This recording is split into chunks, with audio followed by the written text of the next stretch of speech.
Thiruvananthapuram Karyavattom greenfield സ്റ്റേഡിയത്തിൽ നടന്ന India New Zealand twenty പരമ്പരയിലെ അവസാന മത്സരത്തിൽ ഇന്ത്യൻ ടീമിന് വിജയം. 46 റൺസിന്റെ വിജയത്തോടെ കിവീസിനെതിരെയുള്ള പരമ്പര ഇന്ത്യ 4-1 സ്വന്തമാക്കിയിരിക്കുകയാണ്. റൺമഴ പെയ്തിറങ്ങിയ മത്സരത്തിൽ ആദ്യം ബാറ്റ് ചെയ്ത ഇന്ത്യ 5 വിക്കറ്റ് നഷ്ടത്തിൽ 271 എന്ന വമ്പൻ സ്കോറാണ് നേടിയത്. മറുപടി ബാറ്റിംഗിനിറങ്ങിയ കിവീസ് പോരാട്ട വീര്യം പുറത്തെടുത്തെങ്കിലും 4 പന്തുകൾ ബാക്കി നിർത്തി ഇന്ത്യ കിവികളെ 225 റൺസിൽ പുറത്താക്കി. സ്വന്തം നാട്ടിൽ നടന്ന മത്സരത്തിൽ മലയാളികളുടെ പ്രിയ താരമായ സഞ്ജു സാംസൺ ആരാധകരെ ബാറ്റിംഗിൽ നിരാശപ്പെടുത്തി. വെറും 6 പന്തിൽ 6 റൺസ് മാത്രമാണ് സഞ്ജു നേടിയത്. അങ്ങനെ പരമ്പരയിൽ 5 മത്സരത്തിൽ നിന്നും വെറും 46 റൺസാണ് സഞ്ജുവിന്റെ സമ്പാദ്യം.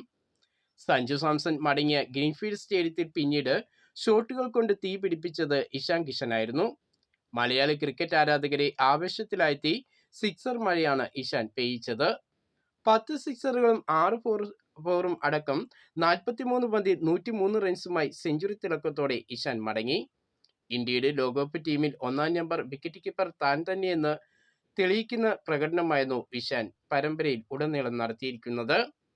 ഇഷാൻ കിഷന് പുറമെ ക്യാപ്റ്റൻ സൂര്യകുമാർ യാദവും ഹാർദിക് പാണ്ഡ്യയും അഭിഷേക് ശർമ്മയും വെടിക്കെട്ട് ബാറ്റിംഗ് നടത്തി. സൂര്യ 63 റൺസും ഹാർദിക് 42 റൺസും അഭിഷേക് 30 റൺസുമാണ് നേടിയത്. ബാറ്റിംഗിൽ നിരാശപ്പെടുത്തിയ സഞ്ജു സാംസന് മത്സരത്തിൽ വിക്കറ്റ് കീപ്പിംഗ് റോളും നഷ്ടമായി. കഴിഞ്ഞ 4 മത്സരത്തിലും ഇന്ത്യയുടെ പ്രധാന വിക്കറ്റ് കീപ്പറായിരുന്ന സഞ്ജുവിനെ മാറ്റി പകരം വിക്കറ്റ് കീപ്പറായത് മികച്ച ഫോമിലുള്ള ഇഷാൻ കിഷനെയായിരുന്നു. 2020 ലോകകപ്പിൽ ഇന്ത്യയുടെ പ്രധാന വിക്കറ്റ് കീപ്പർ ബാറ്റർ ഇഷാൻ കിഷനാകും എന്ന സൂചനയാണ് ഇന്ത്യൻ മാനേജ്മെന്റ് ഇതിലൂടെ നൽകിയിരിക്കുന്നത്.